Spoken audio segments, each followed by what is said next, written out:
இந்த பதிவில் காகபுசுண்டர் மலை எங்கே அமைந்திருக்கிறது என்பதை தெய்வீக குன்று என்ற தலைப்பின் மூலம் தெரிந்து கொள்வோம்.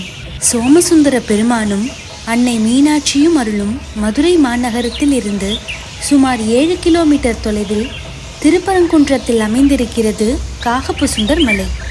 திருப்பரங்குன்றத்துக்குள் வந்துவிட்டால் மலை மேல் இருக்கும் ஸ்ரீ தண்டபாணி பெருமான் திருக்கோயிலை எங்கிருந்து வேண்டுமானாலும் காண முடியும். தியாகராஜர் பொறியியல் கல்லூரியில் இருந்து சுமார் 10 நிமிட நடை தூரம். காகபுசுண்டர் மலை உச்சியில் ஸ்ரீ தண்டபாணியை தரிசிக்க சென்றால் அறுபடை வீடுகளுள் ஒன்றான திருப்பரங்குன்றம் முருகப்பெருமான் ஆலயத்தில் பூஜைக்கான மணியோசை ஒலிப்பதை துல்லியமாக கேட்க முடிகிறது. ஆனந்தமான சூழல், ரம்யமான காட்சிகள். மதுரை மீனாட்சி அம்மன் ஆலயத்தின் அனைத்து கோபுரங்களையும் காகபுசுண்டர் மலையில் உச்சியிலிருந்து தரிசிக்க முடியும்.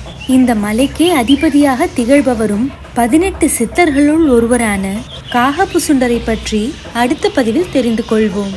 அதுவரை திருச்சிற்றம்பலம்.